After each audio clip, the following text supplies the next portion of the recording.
और बलूचिस्तान में हालात एक बार फिर से बेकाबू होते नजर आ रहे हैं। बलोच लिबरेशन आर्मी ने खारान, खुजदार और मस्तुंग में पुलिस और पाकिस्तानी सेना पर लगातार घातक हमले किए हैं। मस्तुंग में हथियारबंद लड़ाकों ने पुलिस वाहनों को आग के हवाले कर दिया। हुकूमत का इक़्तिदार का नशा ही नहीं खत्म हो रहा और ये नशा ज्यादा चढ़ रहा है, ज्यादा इख्तियार की ख्वाहिश बढ़ती जा रही है।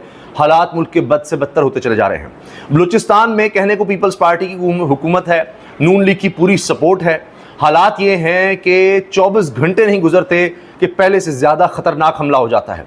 दहशतगर्द दंदनाते फिर रहे हैं, सरकारी इमारतों को आग लगा रहे हैं, सरकारी अफसरान के घरों में घुस रहे हैं, उनको मार रहे हैं, उनको कत्ल कर रहे हैं, शहीद कर रहे हैं, सरकारी रिहाइशगाहों को आग लगा रहे हैं, बैंक लूट रहे हैं, बाजार लूट रहे हैं, सबके सामने ये काम कर रहे हैं। आयशा, ये बड़ी सीरियस इश्यूज़ हैं। आपने कुछ स्टेटिस्टिक्स अगर आप देखें तो इस साल 2024 में और 2023 को कंपेयर करें तो ओवर 66% इंक्रीज हुई है ऑन टेररिस्ट इंसिडेंट्स और कैजुअलिटीज में जी। 66% एक साल में, ऑलमोस्ट डबल हो गया ना जी। तो दिस इज वेरी सीरियस। सबसे बड़ी बात यह है कि ये अब BLA की सूरत हाल जो बनी है ये इतनी आसान नहीं है कि हम कह दें जी इंडिया ने वहां से ये कर दिया और फलां ने ये कर दिया, और अपने गुनाहों को छुपाने की जरूरत नहीं। अगर मुझे मौका मिले ना, ठीक है, इंडिया घुसने का सिर्फ, ठीक है, तो इंडिया को तबाह करके वापस आऊंगा। जिहाद का मतलब ये है ना, जो गलत हो रहा है उसके खिलाफ खड़ा है, उसके खिलाफ खड़े। तो पाकिस्तान में सब चीजें ठीक हो रही हैं नहीं, तो पाकिस्तान में आप जिहाद कर नहीं रहे, इंडिया जाके आपने इंडिया जो है वो पाकिस्तान को इंगेज कर रहा है सब क्रिटिकल वॉरफेयर में, सब कन्वेंशनल वॉरफेयर में, ये जो नॉन स्टेट एक्टर्स के जरिए। ललित साहब, आप भी जानते हैं बलूचिस्तान में मुत्तादिद ग्रुप ऐसे हैं, अलहदगी पसंद तंजीमें हैं जो इस तरह की कार्रवाइयाँ करते हैं, और फिर जो भारत की जो वहाँ पर इंटरफेरेंस है, ख़ासकर आपने देखा कि अक़वाम मुत्तहिदा में सरताज अज़ीज़ ने शवाहिद भी पेश किए, तो इस एलिमेंट को भी तो नज़रअंदाज नहीं किया जा सकता ना। फ़िरका वारियत का अपना एलिमेंट है और जो भारत की इंटरफेरेंस है ये अपना वहाँ पर एलिमेंट है। तो ये कोई पहला वाक़या नहीं है, इससे पहले भी इस तरह के वाक़यात बलूचिस्तान में पेश आते रहे। आपको लगता है कि जो लोग ये बात कर रहे हैं कि इसमें भारत मुलविस हो सकता है, वो दुरुस्त है?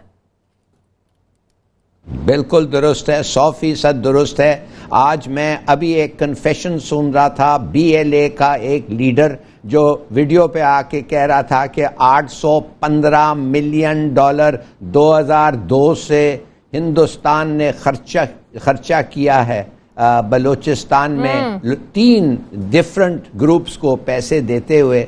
रॉ है, NDS है अफगानिस्तान का, CIA है, मूसाद है, ये सब चाहते हैं कि CPEC ना ठीक से चलें और हमारा भी कसूर है। जानना चाहता हूं कि क्या कर रही है पाकिस्तान की गवर्नमेंट, फेडरल गवर्नमेंट उनके लिए। मिसाल के तौर पे शाजिया, 35 करोड़ रुपया एनुअली MPAs को दिया जाता है इन्वेस्ट करने, हर साल इन्वेस्ट करने उनके एरिया में। मगर आप जाएंगे उधर आप देखेंगे, और देते भी इलेक्शंस के एंड के दिनों में हैं।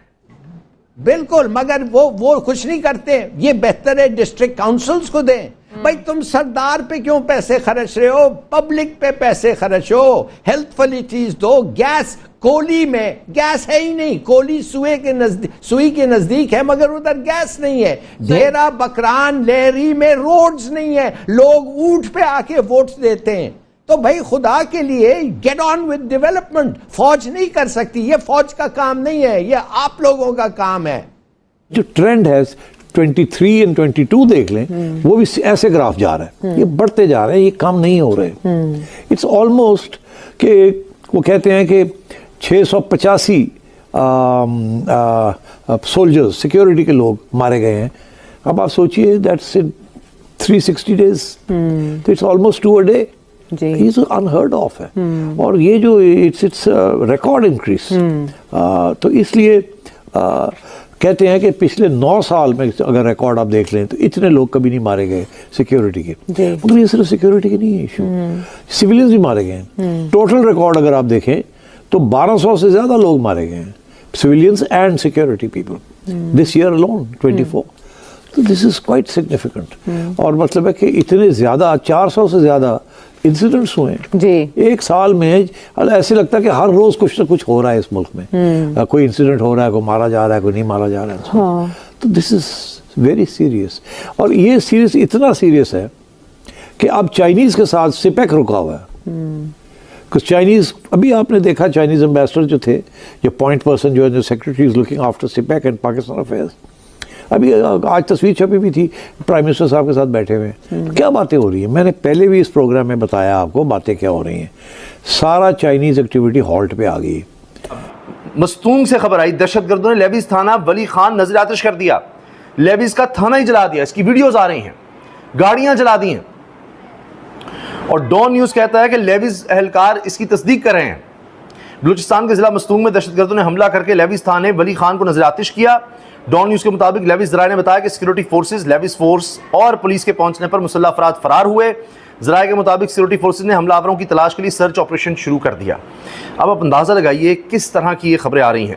और ये दूसरा इस तरह का वाक़या हम कह सकते हैं कि ये है। और 24 घंटे के अंदर अंदर अब ये मनाज़िर हैं जिसमें आग लगी हुई है, गाड़ियों को आग लगी हुई है, ये सब कुछ नज़र आ रहा है। फिर देखिए कि फितनातुल हिंदुस्तान ने क्या किया, दहशतगर्दों का सरकारी अफसरान की रिहाइशगाहों पर हमला, एडिशनल डिप्टी कमिश्नर शहीद। ये 24 घंटे के अंदर, ये जो मस्तूंग की वारदात है उससे पहले ये हुई है। ये ज़िला सोराब है, वहाँ पर फितनातुल हिंदुस्तान के दहशतगर्दों ने सरकारी अफसरान की रिहाइशगाहों पर हमले किए, जिसके नतीजे में एडिशनल डिप्टी कमिश्नर हिदायत बुलेदी शहीद हो गए। दहशतगर्दों ने अफसरान की रिहाइशगाहें नजर आतिश कर दी, जला दी, बैंक लूट लिया और मुख्तलिफ सोशल मीडिया प्लेटफॉर्म्स पर बाकायदा वीडियोज़ हैं बैंक लूटने की और ये सब कुछ करने की।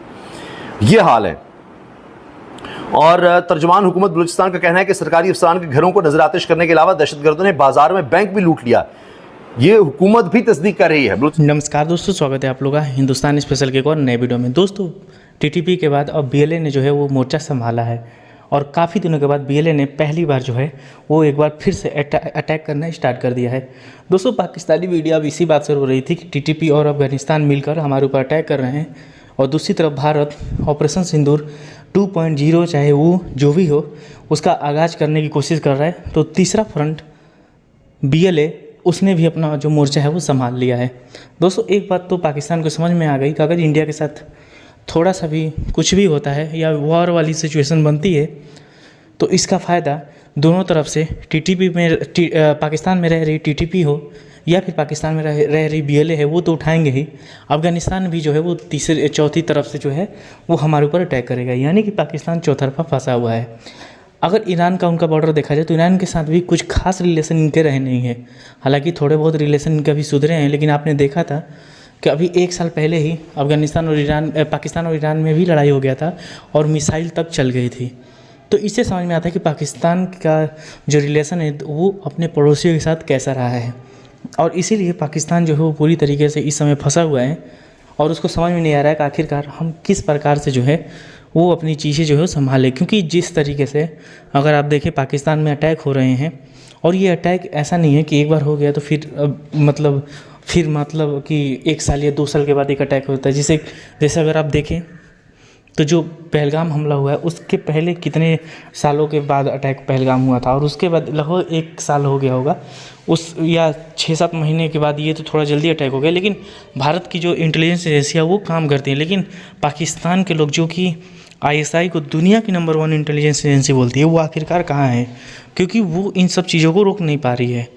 पाकिस्तान में लगातार हमले पे हमले हो रहे हैं और हिलाली खुद ये इस बात को मान रहा है कि बीएलए इसलिए हमारे ऊपर अटैक कर रहा है क्योंकि जहाँ से गैस निकलती है, जहाँ से पेट्रोल निकलता है, उन्हीं को वो चीज़ नहीं मिलता है और पाकिस्तान के अलग अलग हिस्से जहाँ पे पंजाबी रहते हैं वहाँ पे उनको दे दिया जाता है, लेकिन जो बलूचिस्तान के आम लोग हैं उनको नहीं दिए जाते हैं।